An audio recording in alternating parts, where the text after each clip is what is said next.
Welcome to Rethreading Lives podcast. Our guest today is Dr. Joe Sirven. Dr. Joe is a Cuban-American, bilingual, experienced medical journalist, a neurologist. He has his own podcast, and he has such a beautiful viewpoint of medicine and healing. And in today's episode, you will laugh, and you will also learn a simple lesson that is very complex. So I'm so excited for you guys to listen to today's podcast with Dr. Joe Sirven. Welcome to the Rethreading Lives podcast, where we talk about how to harness the 5 powers to reach your potential. And today we have a very special guest, Dr. Joe, who is a neurologist and also runs his own podcast on WJCT that is nationally broadcasted. What's health got to do with it? And I have actually been a guest on your podcast. I don't remember, though, how we first got connected. I think, Kristen, we got connected because you had done a fantastic appearance with First Coast Connect with Melissa Ross. Melissa Ross, yeah. And I share a producer with that show. Okay. And they said, you have to have Kristen on, on a health-related show because of the work that you do and Rethreaded. And that's how it kind of connected. Cool. I remember it. We were doing a show about, it was interesting. It was about dermatology and human trafficking, believe it or not. Clear connections there. But it was like an unusual story, and you were the second part of the guest list. But on that show, it was fascinating. We had a young journalist who was talking about how she's based in Phoenix, and they had just hosted the Super Bowl.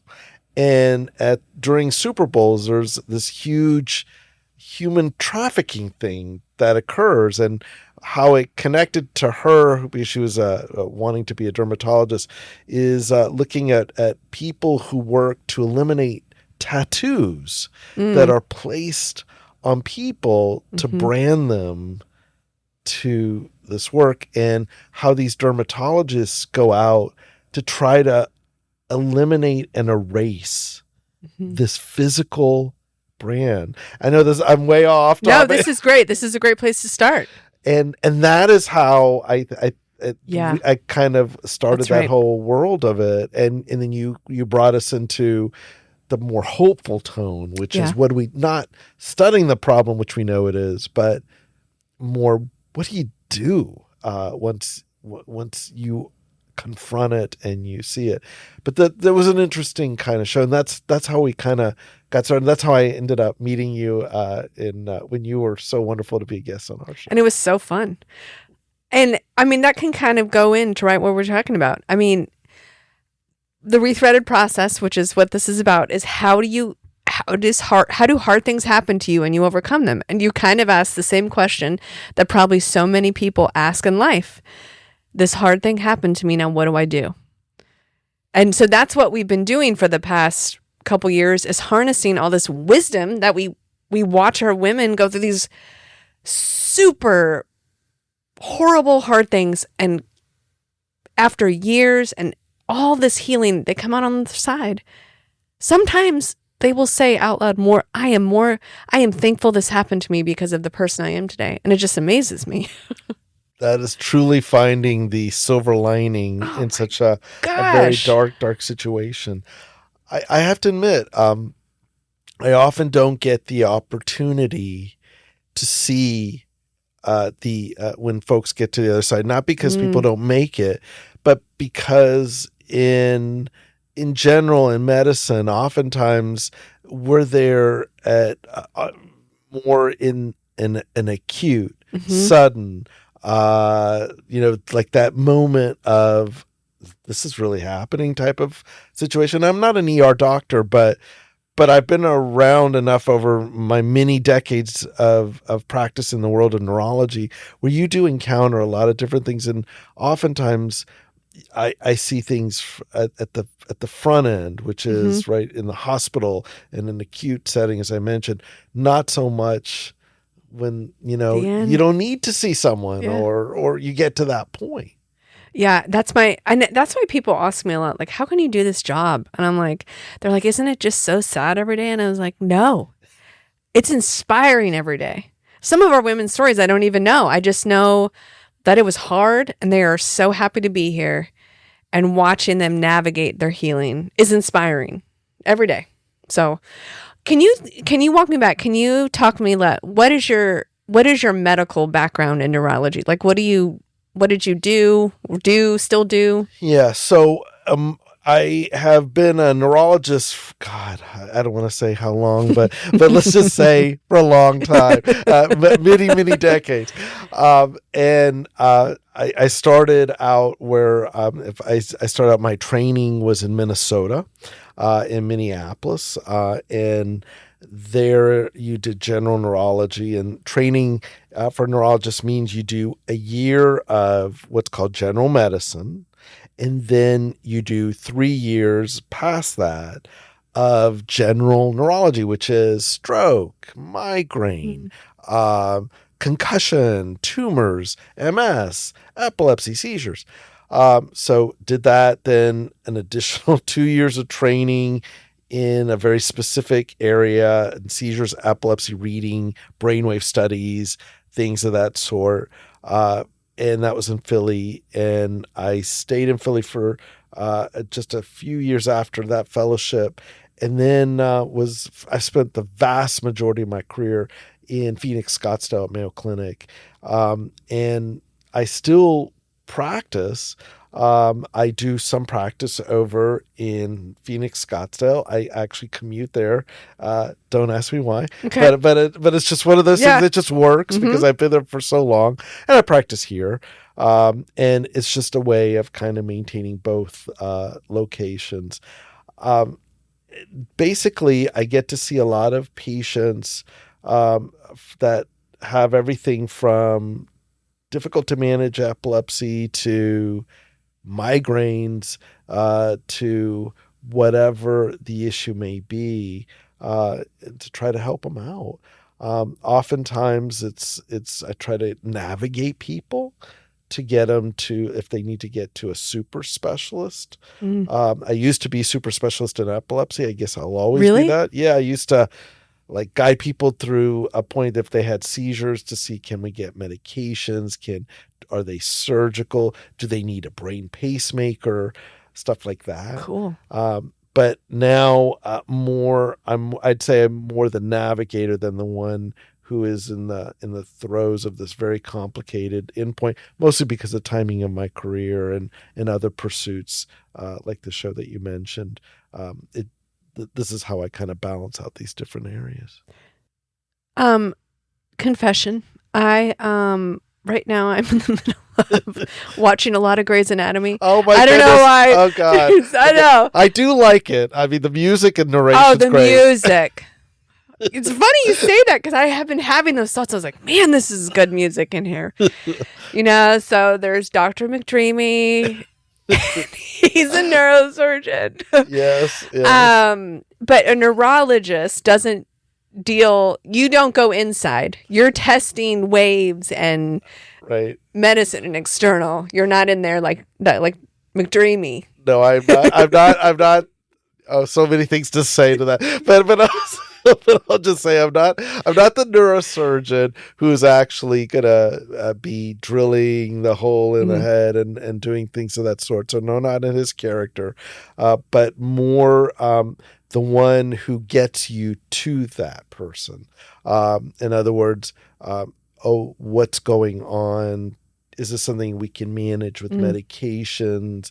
Someone who will see them after that surgery. I mean, the truth is on Grey's Anatomy, as much as, half the fun is because the patients are only there to help the relationships, not to get better.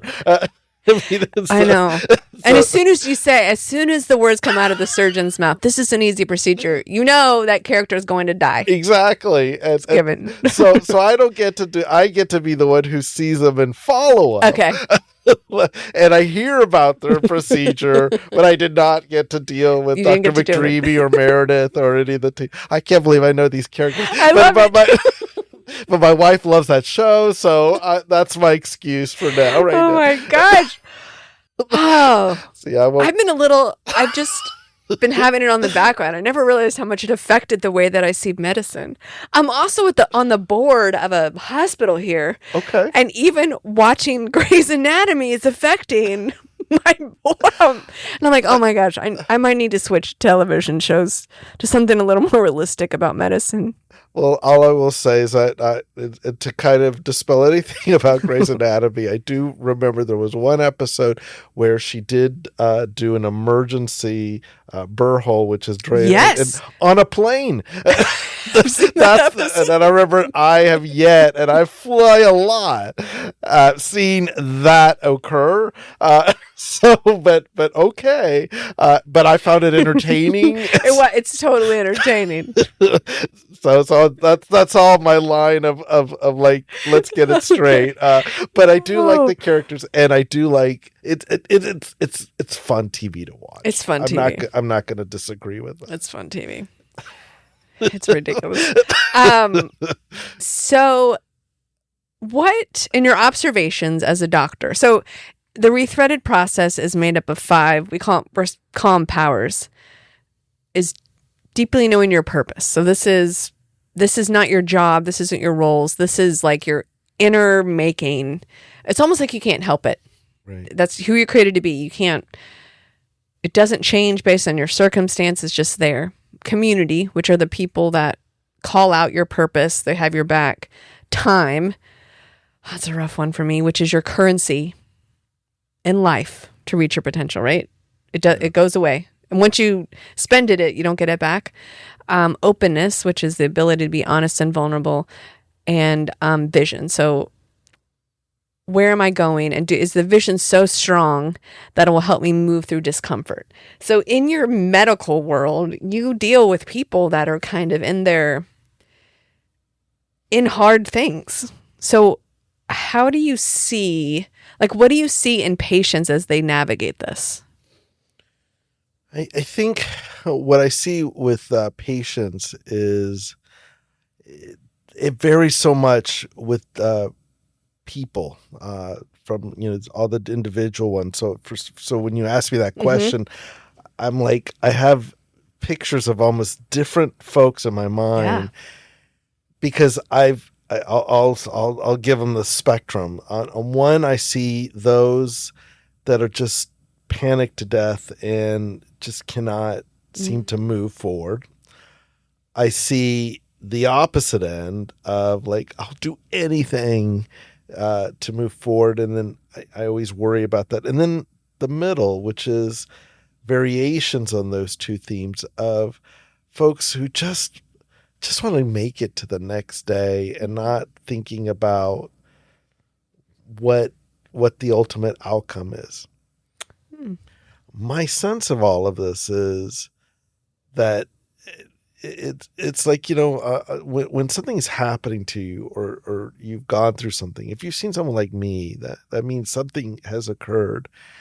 And at some point there's an element of shock, disbelief, denial.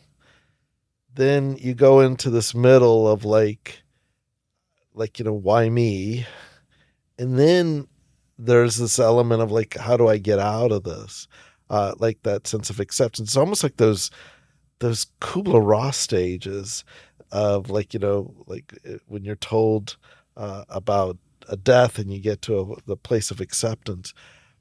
I think that's, as I think back on people, I do see that element of it, and it's all in where they are in these journeys with me, because in a lot of cases where I saw in people who had these horrible to manage, difficult to treat epilepsies or seizure conditions, it often started with something. It could have been a trauma, it could have been a tumor, it could have been a stroke, and there's a suddenness, there's a violation of like, this can't be happening, to a place, if we get them to the right place, if we have a right treatment, of acceptance and moving on to the place where this is now in your rearview mirror and you're not having to see someone like me, or it's not the top of mind. and it's their work is, or my life is, and this is just part of it. So be it. I'm always seeing people in those journeys of how to put whatever that medical condition they're seeing me for in the rearview mirror. And just, it depends on where it is. And I'm always amazed of how unique everyone is. I know that sounds No, but no. unique in just how they manage it and see it. And I'm always trying to read the room, if you will, just to make sure I meet them where they are, so that I'm not pushing, or I'm just trying to kind of let's go. Let's see how we're going to walk it out. Here's information. Here's stuff, so that we can get you to that place. So you're working with adults that usually so it's not like they, like, as a child had epilepsy. Something's happened and they're adult. Oh my, and these are all disruptive. Adults. All adults. Oh my goodness. So it's like, I'll either see the first seizure patient or someone who's had it all their life or something in that manner, and trying to move them from that place of when they first see you to, again, this place of acceptance. This is as good as it gets. Maybe it's perfect, but we're in the rearview mirror. You graduate, you'll see me in a year. That's the best I can tell someone. Well, it is like Our Ladies, right? We, as part of the Rethreaded process, the ultimate goal of it is for you to take responsibility. Even if that's the hardest thing that I keep having these discussions about. I mean, like human trafficking, women did not choose it. Like, it happened to them. It's kind of like when you get sick, right? It happens to you and you did not choose it. And yet you are now, it is your responsibility to handle it. And that's a whole process in itself, I think. It's so interesting you say that. When I listen, and I'll stick to the epilepsy seizure world, I've heard at all these big gatherings of meetings where patients come together and talk about it, and it's almost close to verbatim to what you just said. In every one of those, they will say, I didn't choose epilepsy. Epilepsy chose me. I don't have a choice. Now I have to manage it in a way that I can just move on with my life. But it is literally the disease becomes the evil person or the thing that just came in and did this to you. And now they have to, it's there. It's there. And that's the story. And in many ways, that's why when you describe that process, I smiled. I go, my goodness, this is like a version of what we do. I mean, this is what medicine is. With the differences, pharmaceuticals stick the pills in, but to help out, or surgery or whatever. But that's what medicine is, or at least it's supposed to be. Yeah. Just to get you there. What I love about the Rethreaded process, that medicine now is beginning to just get its fingers into, is this concept of the determinants of health. Used to be you'd only go and you see a doctor, get a diagnosis, prescription, take it, see ya. Now the thought is, well, do you need to be on the pills? Couldn't we do this with changing what you eat? What about the community around them? Can you get to the right place? Do they have work? Is that the issue? That, maybe it's because they have not so good insurance, or they don't have money, and you know what I mean? It's like all these other variables that never used to be in the purview of medicine is now people are beginning to realize, well, that's what gets you to being healthy. And that's why I loved when you were talking about the Mhm. process, you offer a community part, which I still can't write a prescription for eat better. Right. Yeah. Ditch the burger, not no more X. Do this. That piece, now we are just it's embarrassing. It shouldn't be just, but now we're just beginning to understand this is crucial for anything. That community, that at the level of engagement, that I don't think that we do very well in modern healthcare, despite the fact we spend trillions of dollars. So what I wonder, based on my Grey's Anatomy experience, no, I'm just kidding. Oh dear. I like Chicago Med better, by the way. So maybe that's the okay, next so one. we catch that one. But I do work with people who work with people in healthcare. And my parents were in healthcare, and my experience in healthcare, is kind of like, is there a shift in the doctors? Like the doctors and the nurses taking care of themselves so they can take care of patients. I see it going both ways, actually. I see it like doctors are now, they have to speed up and see everyone. Nurses have to see everyone. There's all this pressure to see patient after patient after patient. But then I also see maybe among doctors, like, this isn't working for us.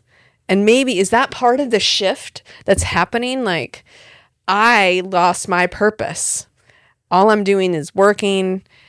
I mean, am I on to something at all on that? You are 100% on. And probably one of the biggest issues within the healthcare workforce is the feeling that they're burnt out, exhausted. Pandemic did this, but it was already happening before pandemic. It's just pandemic just lit a fuse. And now the feeling is, this does not work. 10 minutes with someone, and then the next patient and next patient. And the pressure is just so hard that either people are rethinking what they choose to do, trying to be more clever in how they do it. And I see it in all the med students that are coming up, because what someone like me, who's, I'd say, God, I hate saying this, more end career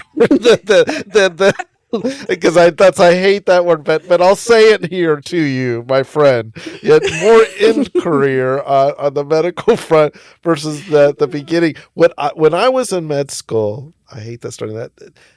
For me to bring up my well-being, I would have been laughed at. Really? There was no sense that it goes, no, this is the patient is the center. This is the work. This is a calling. It's a privilege, and it is. Mm-hmm. But it's not about you. So if you don't sleep for 36 hours, tough. But what about, it's tough. That's the job. And that's how life was. And it didn't matter. And for years, it went, and suddenly now, with a whole new generation, they're saying, no, this is crazy. Who said that it's okay to not sleep? And now there's all this research, which we should have been paying attention to, showing us that, well, if you don't sleep, you can't think. You fall into despair. You burn out easier. If you don't watch what you're eating, if you don't exercise, this is just too much. And so now our own research is saying you have to find a different way. And so you have two groups of us. You have people who are in a certain generation like me, and you have this newer generation. And here we are finding ourselves under this very interesting moment. So I think there is a big change. You're picking up on it exactly where it is. but people are sick of the system. People are sick of the way it's been. And the truth is, if you have tired people, all you get is Yeah. no one who's compassionate, not when you're in your worst moment. The last thing you want to see is someone who's like yawning or not listening to you at your worst moment when you're in the hospital or something along those lines. And I have a sphere usually that I talk about. So when you're pouring into all your elements, your sphere is big and you can hold life really well, but then you pressure time, your capacity decreases. I know. And there's this conundrum in the hospital that I feel like is happening, is that doctors and nurses have now been educated about human trafficking, but there's still this pressure, and it's not, I don't think it's from lack of effort or lack of wanting to. There's just pressure, like when your 25th addict comes through the door, and it is easier to dismiss them and not see them and talk to them and take the time because of all that pressure all the time. So sometimes I feel like I'm asking, I almost feel like the doctors and the nurses need their hearts taken care of so that our women that are victims of human trafficking, when they come in the hospital, can be seen. I don't know how to fix that yet. But you bring up a good point. I have to admit, until I did the show that I met you on that we referenced at the beginning, I thought it like it's one of those things that I know of in passing, but I did not think about it the way I probably should. And that's a type of thing that the reason that's the case is because of what you just said. You have this pressure. They ask you, okay, here's a new guideline, and here's a new guideline, and here's a new guideline. So yes. So like, how do you put it in there? No, that's the job. That's the work. And we have a lot of tools now, from technology and phones that I once upon a time I couldn't walk in and have phone with me because they didn't exist. And so you had to have everything written down, and I had everything on index cards, were my pre-iPhone world. and if I was going to see a patient and I'm like, oh my God, I hadn't remembered this is in those early days. I remember going into, God, this is so Grey's Anatomy, going into a closet to study the card before I walked into the patient room. I can't believe I'm telling you this. Just so that I would sound very coherent, and I'd like, oh yeah, this is what it is. So there are tools to help us, but what you're saying is right.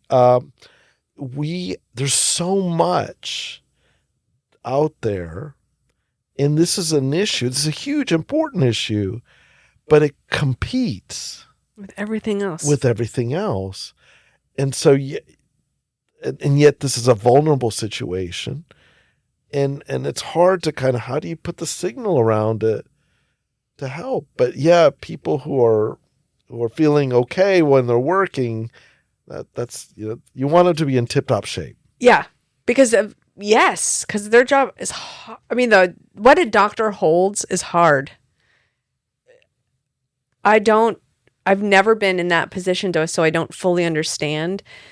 But my friend is married to like a heart surgeon, and the policy is if an addict comes in and you've already revived them 3 times, you can't revive them again. So like the doctor carries that. Like, yes. I am not allowed to do my job on this person. And all we call it the paradoxes, the pair of docs, the yuck and the yay. Yeah. And how do you hold that as a doctor and give great service? And I don't know. I wish that is the part that we are all struggling to do. At the end, you do have to find it in yourself to kind of deliver it. It's still, as I said, it's still a privilege when you're able to help and guide people. But yeah, when policies come out and realities hit, and you can have these great therapies that are available, but if you don't have insurance, you can't access them. It really gets to you, and you realize this has got to change, but how? How? And that's the question we're all wrestling with, It if is. you will. It is. What have you found in your journey as a doctor that has helped keep essentially keep your heart open, connected to your purpose, a vision for your life? Like, what are some things that you've learned towards your end stage career? Thank you. I guess the biggest lesson I'd have to say that helps me to ground is I try to always remember how I want to be treated. Mm-hmm. And how my family wants to be treated. Now, I come from a large Cuban family. Really? On my side, yeah. Cool. So let's just say like half of Thanksgivings were always like, consultations that I didn't want to be doing because you're running into the family situation like that. And so how it relates to all of this is I'd listen because half the time it was because the person telling me this, they weren't seen or listened to. Yeah. And no, they may not have been a trafficking person who's had to undergo something that horrible, but they weren't listened. Yeah. It's like ignored. And so they're coming to me for like that extra either validation or element. So to me, the principal thing was a very pragmatic one. It was like, how would I want myself or a family member to be treated? Because that is pretty powerful. Mm-hmm. I became a neurologist because I was in a situation where I had this horrible thing happen to me when I was in med school, where I had a hemorrhage in the brain. This is like one of those weird stories. This is like a Grey's Anatomy episode. It can happen, yeah. Well, my family always did say that our lives are like a telenovela. So yeah, I guess this fits. This fits in that direction, but it fits in that whole larger scheme. But during med school, I had a situation where I was in the middle of a test, and it's a developmental thing that it started bleeding in the brain. And it was serious. It was life-threatening. I didn't know. I just had a bad headache. I assumed it was stress. I have very little memory. My wife is a nurse. God bless her. She knew something was wrong because I wasn't acting right that night after the test. And she takes me to an emergency room in New Orleans. I had very bad health insurance. It was an HMO of a certain age, and it's like there's nothing health maintenance about it. I'll put it that way. And as she tells it, she drove past all these great neurosurgical centers to go to the place that they had to go to. When she gets there, the ER doctor, and this is where it gets to what you were saying, proceeds to tell her without examining me other than seeing that I'm not with it. He goes, you have to accept the fact that your husband is a second-year medical student who's under a lot of stress. And this is all cocaine. I've seen it before. He hadn't done a drug test or anything. This is all cocaine. You have to accept that he has. Right? Shut up. This is a real story. I am not. How I wish it wasn't. The doctor told your wife. Yes. He's addicted to cocaine. There was no urine test, no blood test, but he'd seen it many times before Wow. And so she then you're out of your mind. Next thing you know, I'm slowly kind of worsening, and she luckily got a family member to help, and finally when someone did a CAT scan, they saw all the blood, and then I needed to go to emergency surgery. Long story short, my next memory, so I have no memory. This is my wife's memories because I don't know what happened. I'm waking up in a recovery room, and I'm being told out of nowhere that, hey, hi, Mr. Sirven, I wasn't doctor then. You're at X recovery room. You've just had brain surgery. And it was like talk about what in the world. But it started a journey of 2 months in the hospital. 2 months. Because it got complicated and infectious. But everything turned out. Here I am. But the point is, it was probably the best medical education I could have ever had, because at that moment I got to see this is how you present to someone when you're in a state of disbelief. This is what, when you can't get an IV in, or when, what are the things that stay with you? Nursing shift or with hospital life. So it always got back to your original question. Well, it's how I wanted to be treated. We had wonderful care and we had nightmarish care. I got to see the full spectrum of how it all turned out. But there's a story of here, even in an emergency, people will invent their own narratives. Yeah, probably because they saw it so many times, and they're just like, "Oh, you must be a crack addict." Yeah, this is number so and yes. so, and that's it gets to that point. Yeah, this is what happens when you do burn out and you stop seeing people as people, and it's just next. Which I think that our women have shared stories. I mean, they share stories, but I think across the board, I would say the most painful situations is when people don't see them.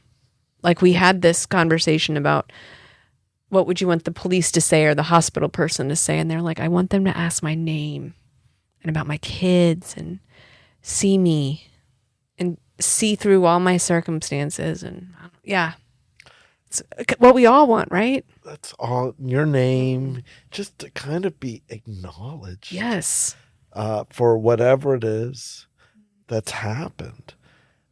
And that, I think, is the element that I try to remind everyone that either I'm teaching or to do. I'm not saying I'm, people, I'm still human, and you're busy and you do get caught up, but that's everything.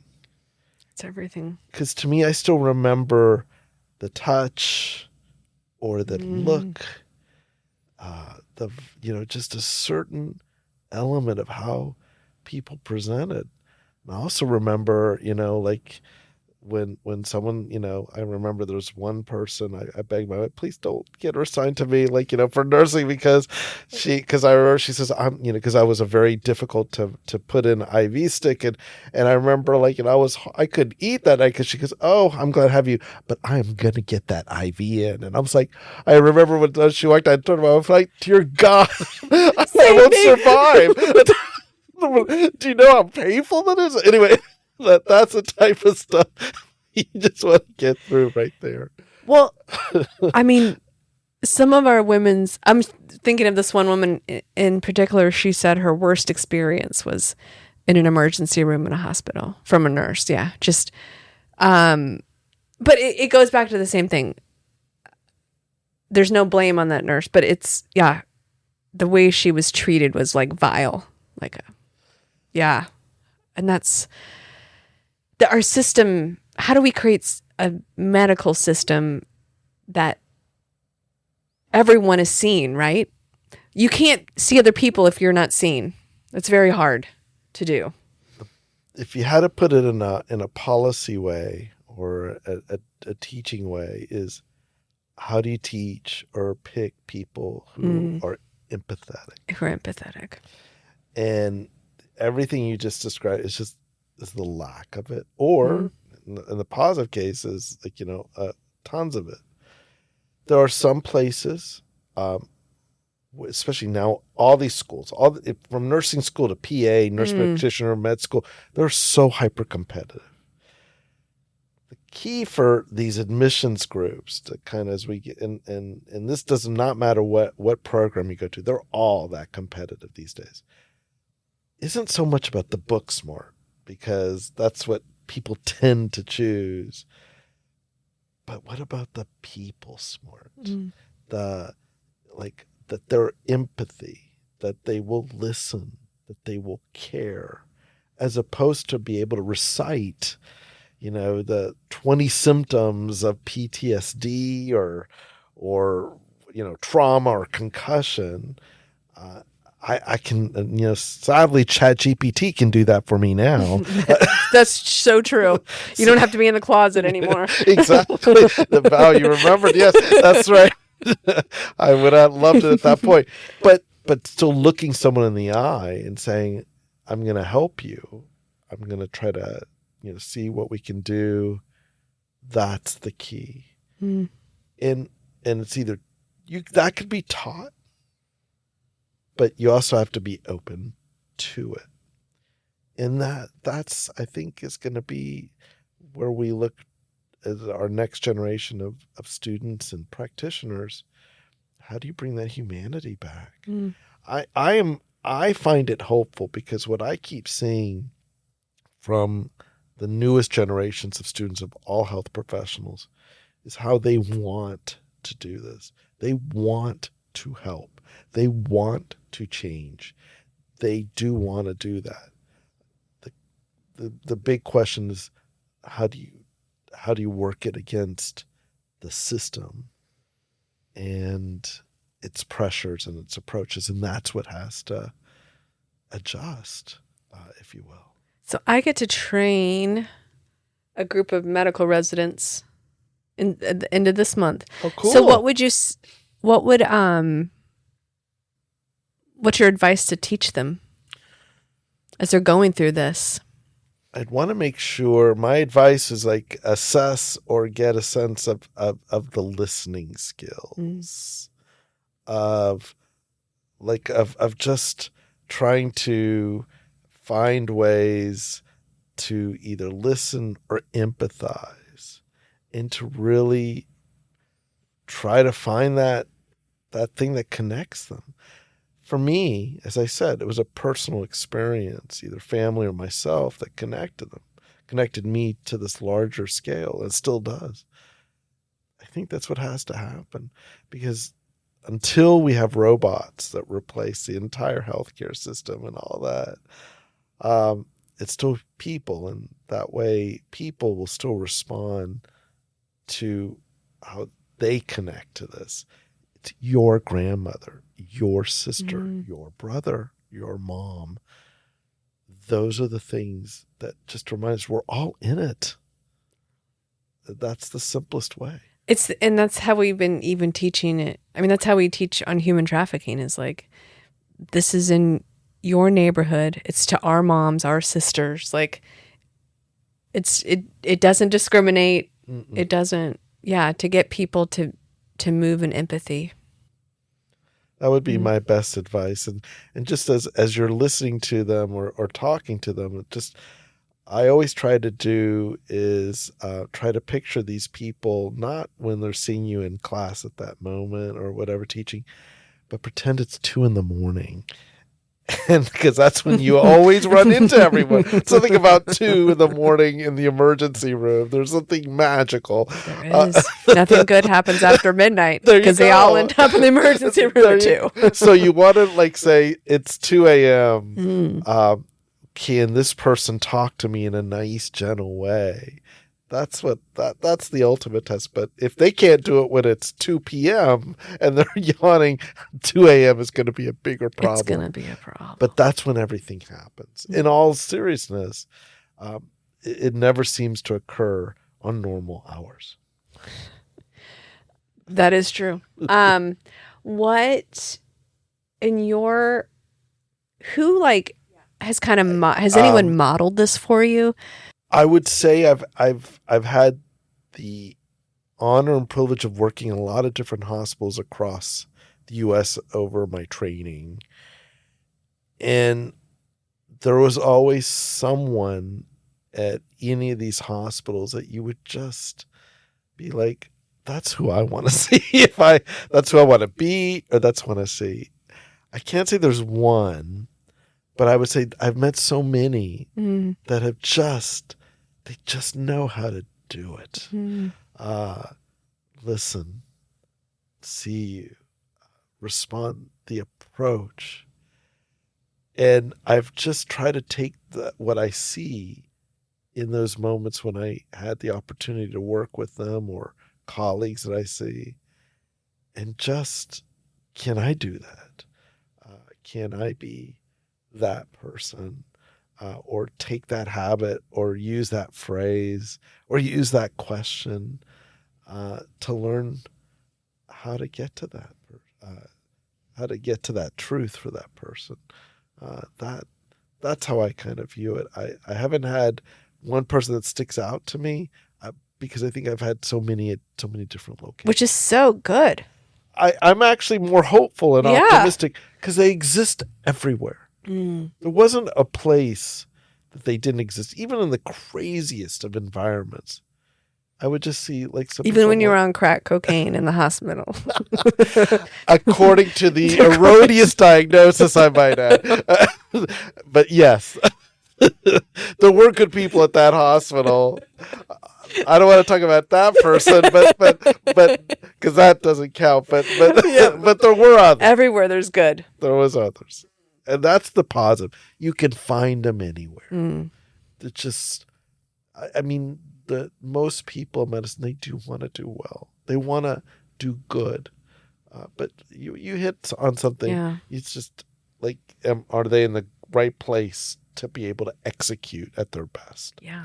Which is kind of the questions of all systems, right? Of all businesses. Exactly. I mean, it's just the nature of the beast right now. I went to I heard a speaker talking.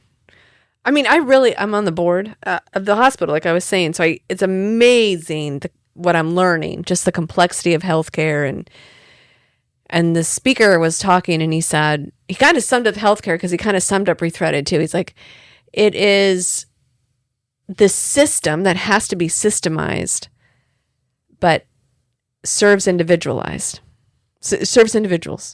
So it's every single person will react differently. They need different care. They need individualized care. And we're making a system built around extremely individual needs. I mean, it's kind of the paradox of healthcare, right?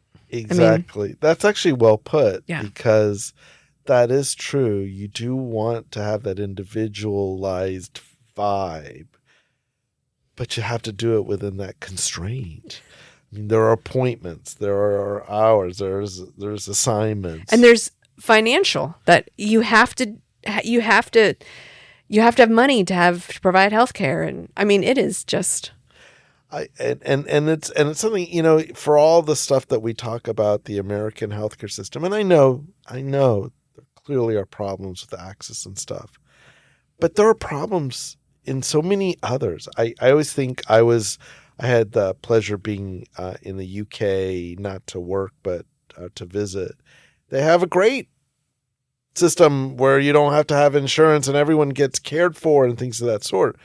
But they're still complaining about the lines, about not getting quick treatment, the arguments I was hearing about what are happening here. Do you spot this? Do you know this? They're having the same debates. So, and that's supposedly in a place with 100% access. So this has not been perfect no matter what, because even in systems that are supposedly fair and equal, and they still have their issues. Because it's a system trying to serve individuals. Yeah, and again, the system can't see people, but people can. Exactly. So that's the focus. It should be on Mm-hmm. that human connection, the people to Mm-hmm. people connection. That is really the only element, because that's what gets things done and Mm-hmm. moving in a way that at least you feel that you were taken care of in some way. Yeah, really. So what on the patient end, as you watch your patients, how do you see going through this thing change them? What I see it, and again it depends on where they are. Um, in some cases, I just see the frustration, and the anxiety, sometimes mood issues like depression. If things are not, if it's just like, things are not going well and things are just falling apart. On the other side of this, so I always have the both sides in my head. The other side, when things work out really well, I see the alleviation of those exact same things. One of the things that I've really come to see in everything I do from a neurological perspective is that oftentimes all of them are married to a mood cousin. Mm. Anxiousness, the depression I just mentioned, versions of all of this. And one of the things that I think took me years to understand is that things aren't always in one direction, but it goes up and down. I'll see them for one visit and everything is a disaster. And I'm like, oh my God, okay, well, let's do this, fix it. And then I see them next time. It's the best that I've ever seen them. My point is, it doesn't always just go straight and simple and no rocks or barriers, but you can see things go completely backwards. And then you give it time. Ooh. That Time. There's that word. time. Oh. And then all of a sudden, oh, look at this. Time. And time is it's cruel because you want to rush it and you can't. Mm. And yet that's what we find. That's the ultimate medicine that no one wants to talk about because you can't bill for it. You can't do anything. You can't bill for it. I mean, it's like a Mm. tincture of time is what one of my professors once told me is the ultimate treatment, because it gives you the perspective Mm. and that ability that you're past that immediate rough patch, and it's given the opportunity to perhaps have that person move on. Sometimes it doesn't help, but in some cases, that little bit of time for certain conditions, it's everything. It's what you need. It really is. What do you? Because I think about this a lot. Is that people? I don't really like time. I'm None of very us impatient. do. Yeah, but what I'm finding the more that I examine myself and then talk to people who've gone through hard things is that one of the scariest parts is there's so much unknown, and and if you're going to take the time to heal, that means you have to be able to tolerate the unknown for a long time and go through it. There's not a better way of placing it. Not knowing is something that none of us are very good at. Mm-hmm. It's not an easy place to be. Too many, we're so planned, and I get it. I hate the unknown. I hate the unknown. To Yeah. really, but sometimes embracing it is so easy to say, Right. but is the way forward, which is one day at a time. Let's see how this goes. When I say that with some, when I'll see some patients say, so easy for you to say. I'm like, but it's true. It's true. Sorry. And I'm like, I can see like are women's stories. If you, on the podcast, we had this woman, Stephanie, who's incredible. She's left us and doing amazing things, but she figured out time, right? She ate peanut butter and jelly sandwiches for 6 months and saved and restored relationship with her family over a course of 3 years. Wow. Like, she somehow understood exactly what you said. It's day by day. And that's it. The day by day, and have the patience to let the day by day build in, to 3 years of restoration. I mean, that is strength. It's amazing. It is amazing. And that's the element. You almost have to find that element that distracts you from your thoughts of looking, oh, I'm not there yet. I'm not there. Until that moment you turn back and you're like, how did I get here? And that's the magic moment. But that distraction, whatever that may be, positive distraction, I might add.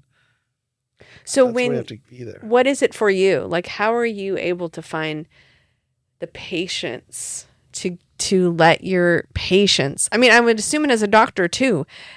On your end, there would be a pressure to heal them quick, like, and not to push that. And like, ooh.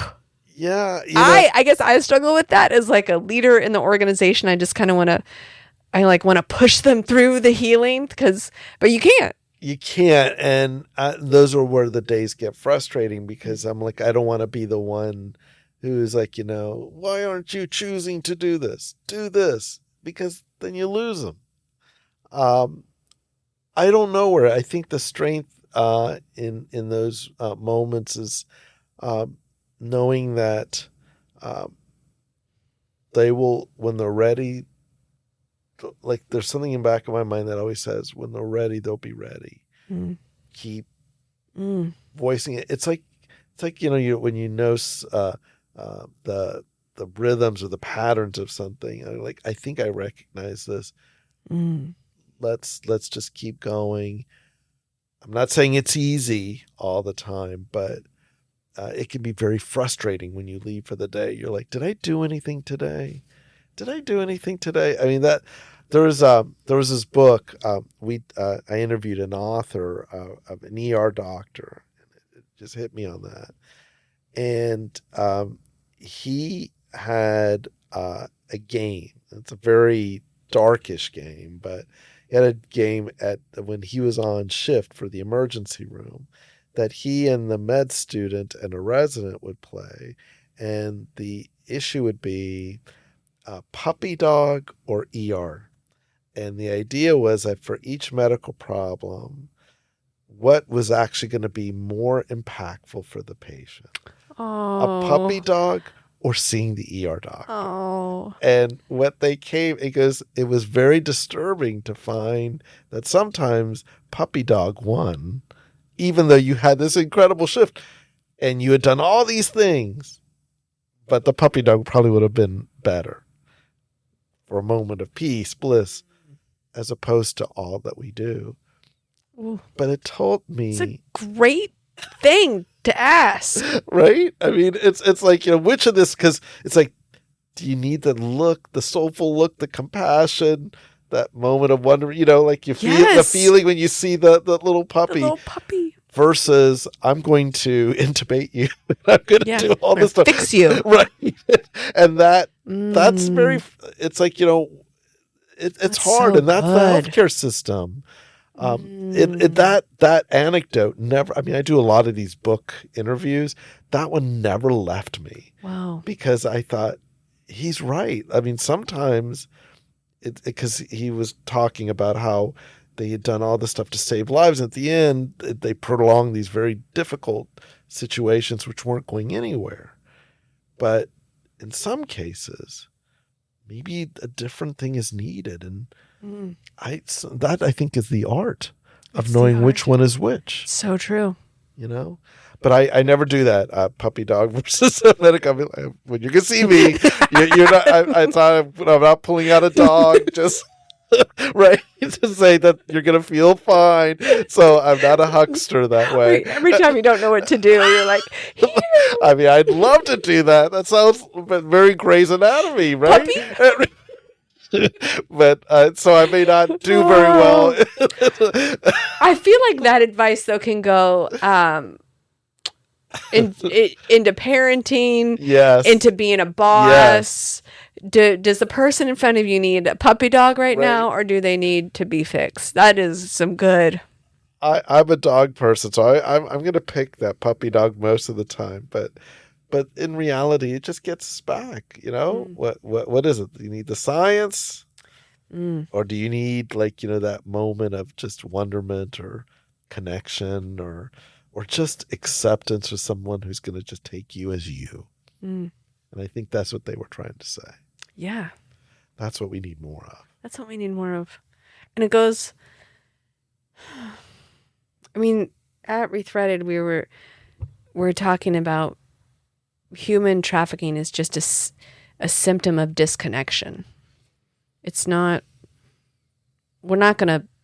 There's not like a cure for it, it's a symptom of the dehumanization of people and trauma passed on and addiction and people taking advantage of people. I mean, just it's like taking it to the ultimate bad place. Yeah. And I never thought of it that way, but yeah, that is right. It's just changing how you view someone beneath you because you don't know them and they must fit whatever pattern you've made up. It'll be there. I think that's just one of those, sadly, one of the dark parts of human nature that doesn't excuse it. It just means we have to always try to find a way to appeal to the better nature that maybe I'm an over optimist that I do believe is there for everyone. I do too, though. Even when people are vilified, I do think there's something. I may be wrong there, but I know, because I agree too. Because I think about, I am also the same, like when we have this criminal justice system that punishes instead of drawing out goodness. And I don't know, I'm also, I believe inside. Yeah. It's just sometimes it's very hard. And I don't know the answer or how to get there. I do believe in some level of like consequence. I just don't know what that looks like. Can it be a puppy dog and a fix? Would that be nice? Yeah. What do you have any training in trauma and the way it works in your brain and all that good stuff and knowledge of that part of this conversation? I've had some, but I wouldn't say I'm an expert in it. I know how trauma to brain affects people, that it can lead, and it just depends on how that trauma looks like. I used to think, if you hit your head, you hit, it's all the same, but people's reactions to it are quite different. I will say that how the trauma is, and I'm speaking of a physical energy, is going to be very important to know, because you can predict patterns of certain things, whether it's memory deficits or mood issues, depending on locations and what's involved. I am always amazed that two people can have the same type of traumatic injury but have two very different outcomes. And I don't know what it is that distinguishes it. I suspect there's something genetic that we don't fully grasp that's in the middle. But I do know that trauma, one thing that I've learned for what I do know of it, has to be managed holistically. You need the rules. You need to take care of yourself, the rest of your body. You have to go into rest. It can't just be this part and then the rest, as separate entities. They have to be managed together. Because I was going to ask, how do you heal your brain? Time. That goes back to that word again. Time. And then what they find is exercise, which is coming out to be what you eat, avoiding inflammation, and avoiding future injuries. Biggest is prevention. But after that, it's time and then exercising it. Get sleep. Sleep has now become hugely important that most people didn't realize how important it is. We used to all brag how little we had. Now we're considered stupid for missing it. That's the type of stuff that we have to be focusing on. I just did this whole training on finding your purpose and Rethreaded process, and like I have this one slide, and it's like, really what you need to do any of this is sleep, eat, exercise, hydrate, and breathe. I mean, you hit it. That's those things. That's brain health. That's brain health. But that's body health. That's everything. And that's what's funny. Even in Alzheimer's, where everyone is like talking about there's so much money thrown at Alzheimer's and everything, what we keep finding out is when you're not connected socially, when you're eating poorly, when you're not sleeping, when you have an injury, when the rest of the body they're the ones most prone to have the problems. It's like, it's the same pattern, just different organ over and over and over again. That's the real key to everything. And then when you're in trafficking, you're not eating healthy, you are not sleeping, you are not, exercising. No. There's no care of self. Or the same thing, I guess, when you're in a traumatic situation as a doctor, if you are all the time inundated over and over and over and over again with patient after patient after patient, same thing, right? Yeah, you're just kind of subjected to this kind of numbness, to a numbing effect that just occurs because you can't react to each thing because you haven't recovered from the other one. And so that's what all of this is about, recovery. All those elements, it allows you time for you to recover so that you can get ready for the next thing. Mm. I'd love to tell everyone, oh, there will not be a next thing, but there's always something. Always. So you have to have that resilience to get you there. And those are the elements that do get you there. So what you were told as a kid, let me save you a lot of healthcare dollars. That's right. That's the key, you know. Isn't that crazy? It is true. And then I think about what is stopping me from eating healthier. I'm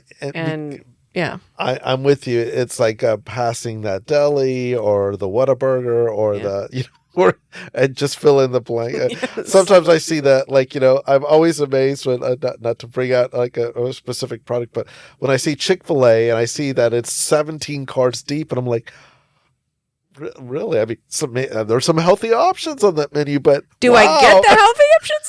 No. Everyone goes for the waffle fries. And the fried nuggets. Right, exactly. None of them grilled. Right. So you get the picture. We have so many options, but when you're tired, you're going to pick the bad options because that's the recovery, because it's easy and it's just speaks to you, as opposed to, I'm going to go home, I'm going to stop at the store and pick up some veggies and salad. I'm going to prep a nice healthy salad. When you're exhausted, that's not what you want. You want a big bowl of pasta. I came home from, I did that training, and then I just moved, and I was buying a house. I bought a house and had closed out the other one, and I finally sat on my couch, and I put on Grey's Anatomy, and took a can of Cheetos and ate it all. That gets us nowhere. No, and this is why I said you have to be on your game. Sadly, in our food, and I'm glad you bring up Cheetos. I like Cheetos too, but for stuff like that, those are designed for them to be somewhat addictive. We could talk it all. We could go on and on a different show, but and so the only way you fight those addictions when you're not. When you're able to think clearly and all that stuff. Cheetos is great. It's wonderful. But those foods are all designed to kind of get you hooked. And I think we're just beginning to understand that. Well, the companies know that. The companies know that, yeah. They know that loud and clear.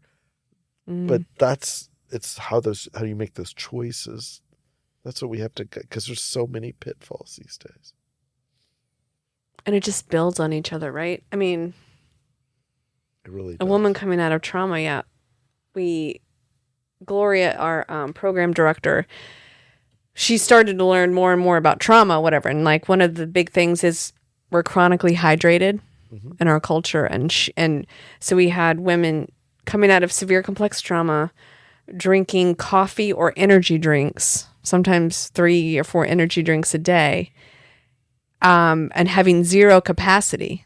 So we culturally, Gloria started to talk about water, got everyone water things, and and slowly over time, the culture has changed at Rethreaded, and now it's like culturally, we all know that we should drink water, and we do.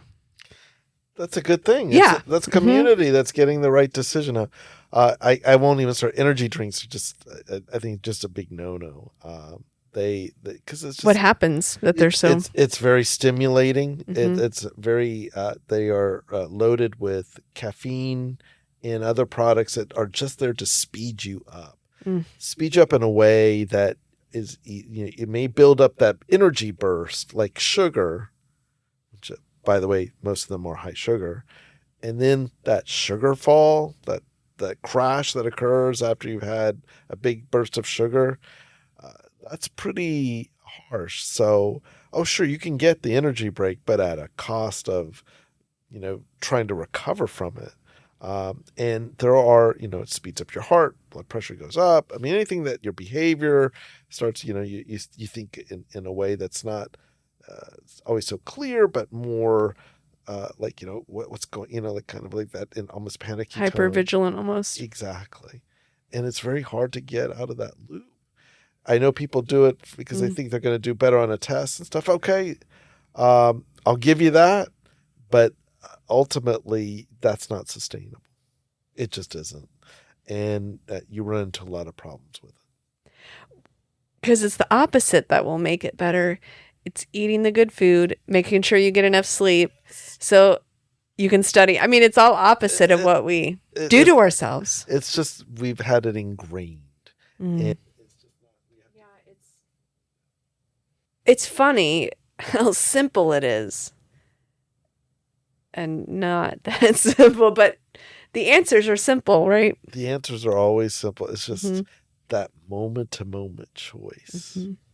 Just to get it right, That's the hard part. But that's the human part, and that's the part that you're always struggling to get to. But yes, the answers they're oddly. I know, because when I asked you, like, how do you heal your brain? It's not what I thought you would say, but no, I mean, it isn't a $1 million drug or anything along those lines. It is just old-fashioned exercise, time, rest, sleep. It's and good nutrition. It's all of those. That's the key. I don't know what your spiritual beliefs are, but it's like God created us to heal, right?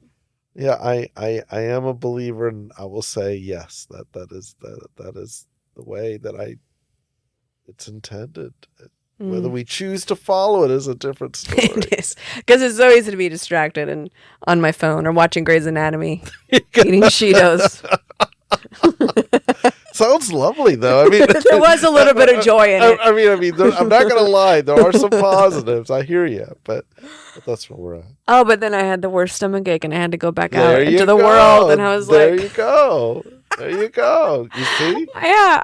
I went to my friend's house and I was like, I am 47 and I just ate a thing of Cheetos and have a stomach ache to deal with my stress. My God. But at least hopefully it was enjoyable. Once off is okay. Yeah. It's just not persistently. What about Diet Coke? Diet Coke, I'm not going to say, I mean, at the end of the day, it's a lot of chemicals. It tastes great. I love it. I like Coke Zero, actually. Me too. Cherry Coke Zero. But I try not to, because at the end, I do get jittery when I start drinking. Because if I have one, I want to have two. If I have two, I want to have three. So I try to kind of balance it out, go as low, because you do just, the key is to kind of feel what does this make me feel at that moment, and to try to remember that. But I know what you mean. I like those pleasures too. Is there anything that you would like us to know about your world and healing and health? And I think I've kind of conveyed the biggest things are, the solutions are simple. They're just hard to adhere to, and that we all go through it. It's human. And to sometimes be kind to ourselves. Maybe that's my last of little piece of advice. Forgive yourself. Be kind to yourself. It's not going to be perfect every day. I struggle with it. Everyone does. And tomorrow's another day. That's the key. Start again. There goes the day by day thing, right? It's the time. It's the time. But okay. I know by tonight I'll probably be looking to see what season of Grey's Anatomy after all of this stuff, just since we've been bringing it up, to see what's missing. But nonetheless, that's how I'd leave it right there. Well, I'm an expert up until episode season 14 or something. So you need to know. I know it's season 30 or something. It's right? something crazy. Okay. Oh. But either way, I'll leave it with that. Yeah. And I'm just seeing McDreamy's still alive and the ones I'm watching. So no comment, right? Well, it was fun. It was fun to get to know you. Oh, yes, fantastic. And you have a spark. Well, you're very kind. A spark of you. I don't know what it is. There's a joy there that makes me smile. Look at it. It just makes me smile. You feel it's lovely. And the feeling is mutual. I've been smiling and enjoying this. And all I can say, thank you so much for having me. And thank you so much. And continue your good work, and to see people and educate us. And make sure you check out his podcast. We will put a link in the comments. So thank you. And many blessings. Thank you. And to you as well. We look forward to having you back on our show. I would love it. Let's do it. Right. All right. Thank you.